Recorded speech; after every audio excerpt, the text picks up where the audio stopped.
7 India, सच दिखाने की हिम्मत।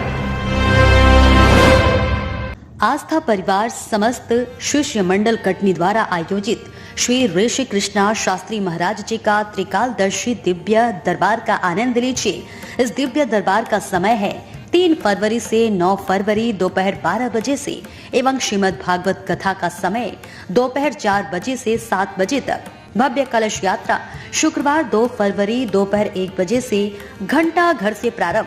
तो श्री संकट मोचन सरकार त्रिकालदर्शी दिव्य दरबार एवं श्रीमद् भागवत कथा का विशेष संपूर्ण कार्यक्रम का लाइव प्रसारण न्यूज 24/7 इंडिया चैनल पर आप देख सकते हैं।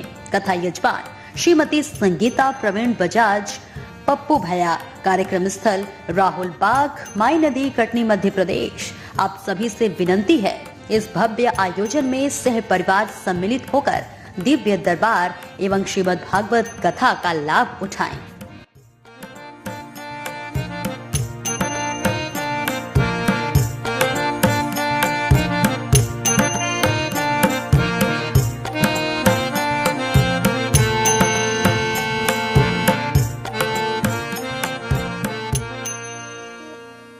नमस्कार, न्यूज 24/7 इंडिया में आपका स्वागत है। मैं हूं आपके साथ निधि पाल।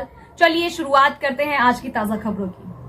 पीडीपी के वरिष्ठ नेता एवं समाज सेवक नरेंद्र शर्मा ने केंद्र सरकार से मांग करते हुए कहा है कि सरकार पाक अधिकृत कश्मीर विस्थापित परिवारों को बकाया राशि देने के लिए जल्द से जल्द अधिसूचना जारी करे तथा इन परिवारों को जल्द से जल्द जमीनों का मालिकाना हक भी दिया जाए।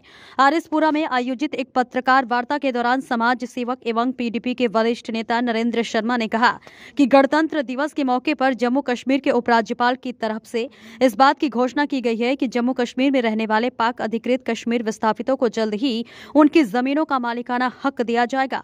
ऐसे में सरकार को जल्द से जल्द इस दिशा में प्रक्रिया को पूरा करने की जरूरत है ताकि पिछले 75 वर्षों से उनकी लंबित पड़ी मांग को पूरा किया जा सके। और इसके साथ ही उन्होंने मांग करते हुए कहा है कि सरकार ने इन परिवारों को 5,50,000 रुपए मुआवजे के तौर पर दिए हैं, जबकि इन परिवारों की मांग है कि कम से कम प्रति परिवार को 30 लाख रुपए दिए जाने चाहिए। उन्होंने कहा कि केंद्र सरकार को लोकसभा चुनाव से पहले इस बात की घोषणा की जानी चाहिए तथा जम्मू कश्मीर के विधानसभा के लिए कम से कम 2 विधानसभा सीट पाक अधिकृत कश्मीर विस्थापितों के लिए आरक्षित होनी चाहिए।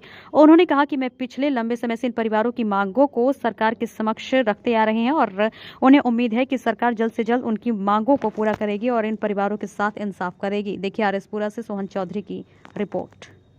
मुद्दा ये है कि जो रेफ्यूजियों को 5.5 लाख रुपए का गवर्नमेंट ने पैकेज दिया था, हम सरकार से ये मांग करते हैं कि जो जेपीसी की जो रिपोर्ट है उसमें जिक्र है 30 लाख का, और हम सरकार से ये मांग करते हैं कि जो 24.5 लाख का जो पेंडिंग जो अमाउंट पड़ा हुआ है वो हमारे रेफ्यूजी भाइयों को मिलना चाहिए। और हम बार बार कह के भी थक चुके हैं। हमारी लास्ट टाइम भी डिविजनल कमिश्नर साहब से भी मीटिंग हुई थी, हमारी चीफ सेक्रेटरी साहब से भी मीटिंग हुई थी।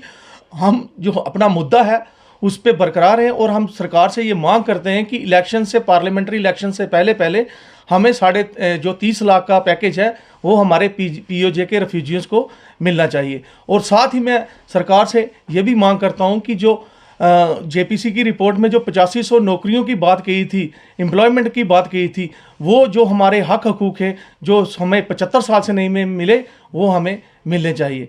और जो प्रोफेशनल कॉलेज में जो हमारा यूथ है जो दर बदर भटक रहा है, हम चाहते हैं कि उनको प्रोफेशनल कॉलेजेस में रिजर्वेशन मिलनी चाहिए। इसी के साथ जय हिंद, जय भारत, जय जम्मू कश्मीर। नरेंद्र जी, पिछले दिनों एलजी साहब का बयान आया है कि पीओके जो रिफ्यूजी परिवार बॉर्डर पर रहते हैं उनको भी जमीनों का मालिकाना हक दिया जाएगा। इस बयान को किस तरह से देखते हैं आप? हम इस बयान का स्वागत करते हैं कि जो पीओजे के रिफ्यूजीज जो हैं, जो 65 और 71 के हैं, उनको उनकी लैंड्स का ऑनरशिप राइट दिया जाना चाहिए। 75 साल से ये हमारे लोग जो हैं ये उन ज़मीनों पे हल चला रहे हैं और उन ज़मीनों के आज तक 75 साल हो गए, इनको मालिकाना हक नहीं मिले। और हम सरकार से यही मांग करते हैं कि जो पीओजे के लोग हैं, जो 65 और 71 के लोग हैं, उनको मालिकाना हक मिलना चाहिए और ऑनरशिप मिलनी चाहिए। क्या लगता है जो पिछली सरकारें रही 75 साल, उन्होंने हमेशा इनकी अनदेखी की? 75 साल से जो अनदेखी हो रही वो आगे भी अनदेखी हो रही। आज भी वो लोग हमारे रेफ्यूजी भाई जो हैं अपने हक हकूक़ की बात कर रहे हैं, लेकिन कोई उस पर ध्यान नहीं दे रहा। हम एलजी साहब का बहुत शुक्रिया करते हैं कि उन्होंने 26 जनवरी को जो बयान दिया है कि इनको ऑनरशिप राइट्स मिलने चाहिए, मिलेंगे, और हम भी यही मांग करते हैं कि इनको ऑनरशिप राइट्स मिलने चाहिए। रिफुजियों के परिवारों को लेकर आप लगातार संघर्ष करते आ रहे हैं सर, कितने परिवार हैं जो पीओके रिफुजी हैं, जो विस्थापित परिवार हैं? विस्थापित परिवारों की बात की जाए तो लास्ट टाइम जब गवर्नमेंट ने अनाउंस किया कि जो सीट्स हैं वो पीओजेके को 1 सीट मिली और कश्मीर पंडित्स को 2 सीट मिली है। हम कश्मीरी पंडितों के खिलाफ नहीं हैं, लेकिन हम ये बात सरकार से ज़रूर कहना चाहिए, वो भी सताए हुए हैं। और हमारी जो आबादी है वो 15 लाख से लेकर 18 लाख तक आबादी है, और कश्मीरी पंडित्स की जो 1.5 लाख आबादी है। और हम सरकार से मांग करते हैं कि जो पहले जो पार्लियामेंट में रिपोर्ट सबमिट की हुई है उसमें जो है सम सीट्स का वादा किया है। हम सरकार से मांग करते हैं कि जो आने वाले असेंबली इलेक्शन में उनमें हमारे पीओजेके को कम से कम 8 सीटें तो ज़रूर देनी चाहिए।